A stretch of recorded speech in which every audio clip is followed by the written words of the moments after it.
Hello, everybody. My name is Jacques Vaughan. And I'm Meredith Vaughan, and we're going to talk about the marathon mindset. Question. Have you ever thought about ultra runners or long distance runners and how focused and disciplined they have to be? Also, when you're thinking about a long distance runner, how do you how are they built in stature? You're asking me? Yes. Oh, great. Okay. So to me, they're frail, they're slim, they have like 9 abs. They look great. That's what I think. Yeah, they're usually kind of slim and have a slim build, but just know this, that they have the toughest minds on the planet, guys. They have the toughest minds on the planet. And the reason that I want to talk about the ultra runners is because ultra runners are a little bit of a cut above than the regular marathon runners. And the reason is because marathon runners usually run up to 26 miles. Ultra runners, they actually run between 50 miles and 135 miles in one race. All right. So the goals of a marathoner. So they follow physical discipline routine. They mentally prepare for the race and they finish the race. Absolutely.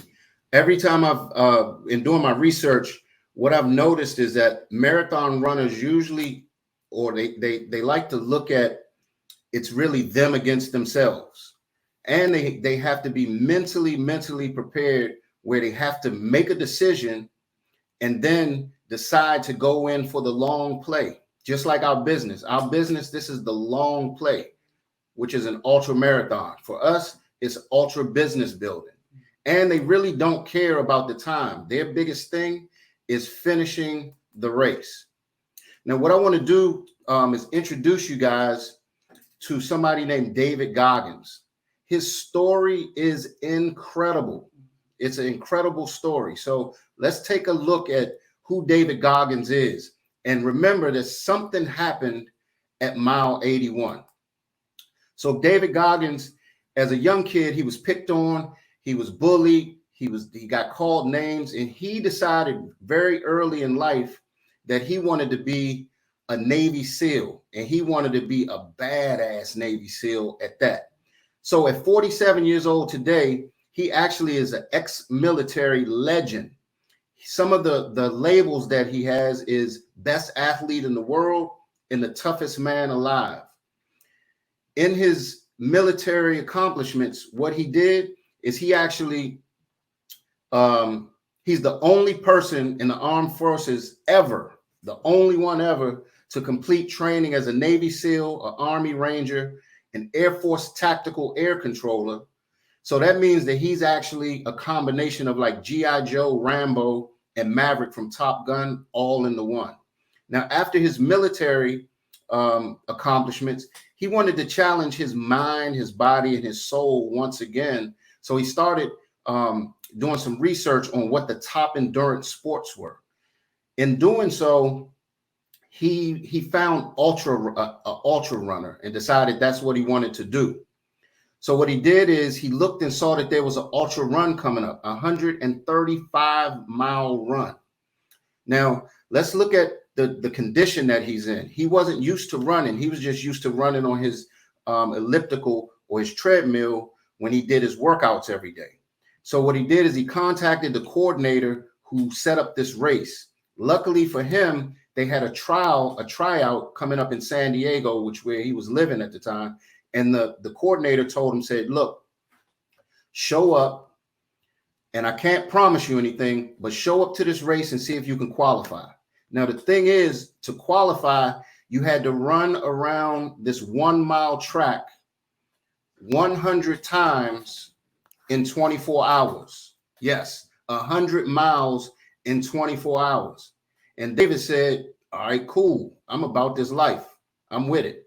So he showed up at the track, went to Walmart on the way. He got some Myoplex for his nutrition and his to stay hydrated. He had some crackers. He had his wife with him. And then he also, what else did he have? No, he just started running. So as he started running, ladies and gentlemen, remember, 100 miles. He made it 10 miles, 20 miles, 30 miles. He was doing great. 40 miles, 50 miles, 60 miles. He was doing awesome. At 70 miles, something happened where he had to stop. When he stopped, he sat down. And when he sat down, he realized he couldn't move. There was a bathroom, a Jiffy John, 20 feet in front of him. This guy couldn't even go to the bathroom. He didn't realize it, but at the time, because he wasn't totally prepared for this type of punishment on his body, what he did was he had 11 fractures in his foot at this time. 11 fractures. He had a shin splint. He peed and pooped on himself because he had totally reached muscle failure.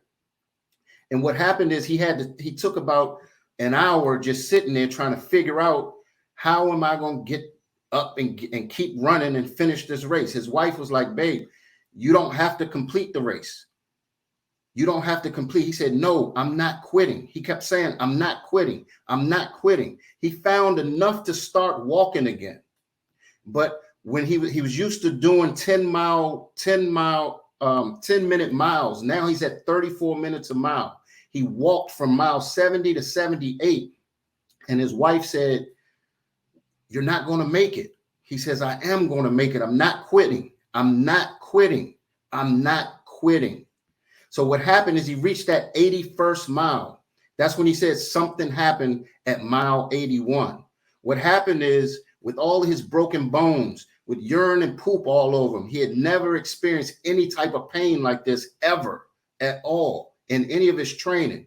He said what happened is his mind started to connect with his body and his soul and his spirit.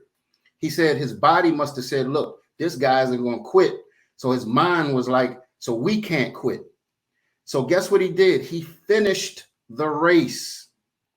Not only did he finish the 100-mile run, y'all heard the saying, go the extra mile. He went an extra mile with broken bones, with a shin splint fracture, with pee and poop all over him. He went an extra mile. And so when he finished, somebody said, how could that be possible? He said, your mind is an amazing creation. And if you put your mind to it, you can do anything. So here are 10 rules by David Goggins. So first, you must reprogram your mind. Turn darkness into power. Visualize the end result. Build mental toughness. Take accountability. Be present. Stay hard. Fix yourself first. Control your mind and commit fully. Also, it will hurt. It will take time. It will require dedication. It will require willpower. You will need to make healthy decisions, and it requires sacrifice. SIDS. You will need to push your body to its max. There will be temptation, but I promise you this, when you reach your goal, it will have been worth it. So in closing, ladies and gentlemen, everybody's journey should be a personal choice. Don't look over your shoulder while you're running the race of life. Absolutely. Don't worry about the people in front of you and back of you, on the sides. This is your race. Remember, the finish line for us is changing thousands and thousands of lives, and also creating a legacy where we can transfer wealth to our families from generations to come. So everybody on this Zoom right now, you're in the race. So all you have to do is finish the race. Back to you, Jamie. Hey, if you like this video or any of the other videos that I have on my channel, stay tuned. We have so many more coming, but I want to make sure that you're in the know, that you know when they're coming. So please subscribe to this channel if you haven't already, and make sure you hit the notification bell.